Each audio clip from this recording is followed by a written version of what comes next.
Pendant longtemps, être une femme changeait tout, les choix, les droits et parfois même la liberté. Leurs paroles comptaient moins, voire pas du tout dans certains cas.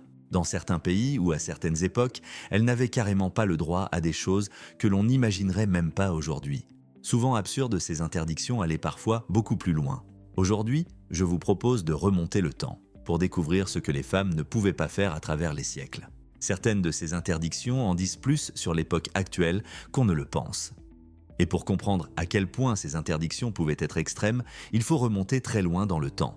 Direction la Grèce antique, là où même assister à un événement sportif pouvait devenir un crime. Dans la Grèce antique, les Jeux olympiques étaient strictement réservés aux hommes.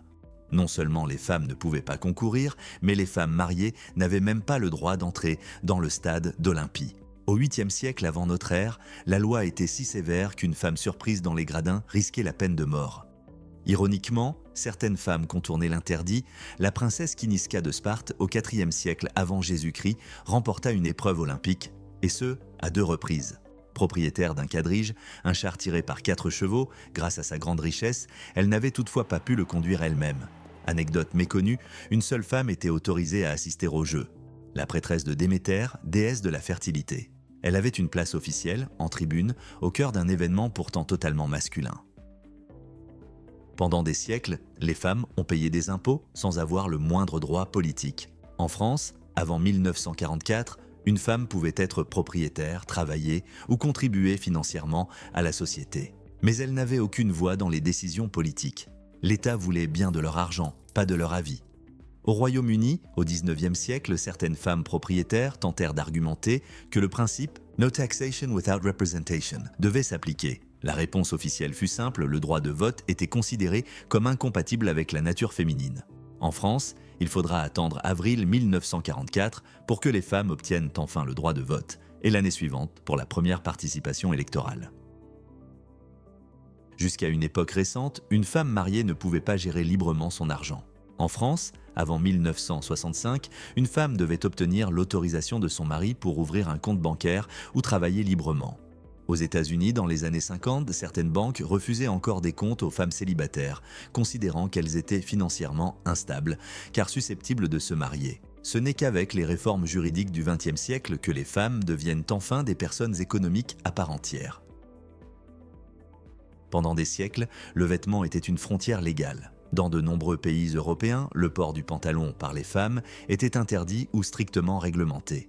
En France, sous Napoléon Ier, une ordonnance de 1800 oblige les femmes à demander une autorisation officielle de la préfecture pour porter un pantalon.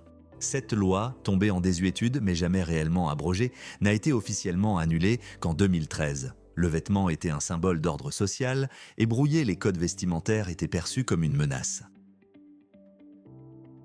Dans de nombreuses civilisations antiques et médiévales, la parole d'une femme avait une valeur inférieure à celle d'un homme. En matière de justice, elle n'avait carrément plus aucune valeur du tout. Dans plusieurs régions d'Europe médiévale, les coutumes prévoyaient que le témoignage de 2 femmes équivalait à celui d'un seul homme. Cette hiérarchie était inscrite dans le droit coutumier et reprise par les tribunaux. Plus largement, dans de nombreux systèmes juridiques anciens, une femme ne pouvait pas témoigner seule. Sa parole devait être confirmée, soutenue ou validée par un homme. La parole féminine était perçue comme émotionnelle, instable et donc jugée peu fiable. Une idée qui a longtemps façonné le fonctionnement même de la justice. Les premières universités européennes, comme celle de Bologne ou de Paris, étaient strictement réservées aux hommes. Pendant des siècles, les femmes furent exclues de l'enseignement supérieur et donc de l'accès officiel au savoir, aux diplômes et aux carrières intellectuelles. Anecdote inspirante, face à cette exclusion, certaines femmes contournèrent l'interdit. Au XVIIIe siècle, la mathématicienne française Sophie Germain étudia seule et utilisa un pseudonyme masculin pour correspondre avec les savants de son époque et faire reconnaître ses travaux. Dans la plupart des pays européens, ce n'est qu'à la fin du XIXe que les universités commencèrent lentement à s'ouvrir aux femmes après des siècles d'exclusion académique. Pendant longtemps, de nombreux métiers furent légalement ou socialement interdits aux femmes.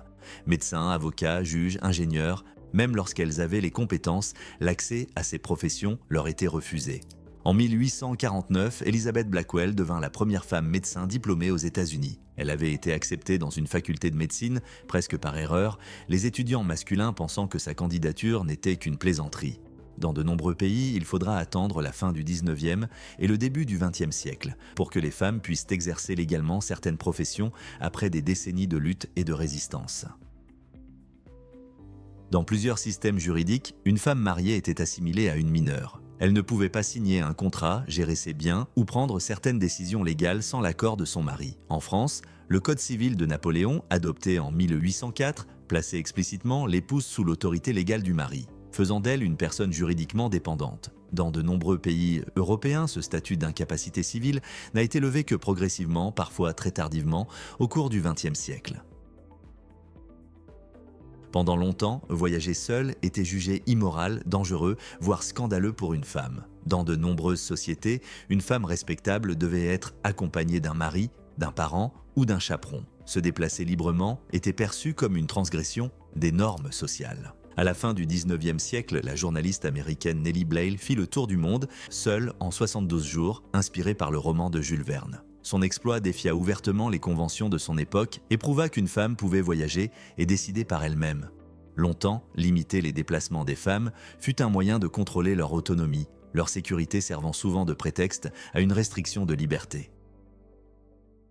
À Athènes, berceau de la démocratie, seuls les hommes libres, nés de parents athéniens, étaient considérés comme citoyens. Les femmes, même athéniennes, étaient exclues de toute participation à la vie politique.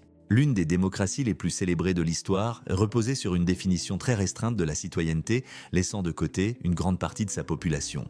Derrière ces exclusions institutionnelles se cachait aussi une réalité plus silencieuse, vécue au quotidien par des millions de femmes souvent sans voix et sans reconnaissance. Longtemps jugées normales, elles ont laissé des traces bien au-delà des lois elles-mêmes. Pendant longtemps, le mariage a privé de nombreuses femmes de toute reconnaissance juridique sur leur vie intime. Dans plusieurs systèmes légaux, le consentement au mariage était considéré comme un consentement permanent, laissant peu ou pas de protection face aux violences commises au sein du couple. En France, ce n'est qu'en 1990 que la justice a reconnu le viol au sein du mariage comme un crime à part entière. Certaines protections fondamentales sont bien plus récentes qu'on l'imagine. L'histoire n'est pas une ligne droite. Ce qui nous paraît aujourd'hui évident a souvent été longtemps discuté, contesté, parfois refusé. Ces faits ne racontent pas seulement ce que les femmes n'avaient pas le droit de faire, mais aussi la lente évolution des sociétés et de leurs règles. Comprendre ces interdictions passées, c'est aussi mesurer le chemin parcouru, celui qui reste à observer et à transmettre. Si ce regard sur l'histoire vous a intéressé, vous trouverez d'autres récits et anecdotes sur la chaîne de la Curiosphère.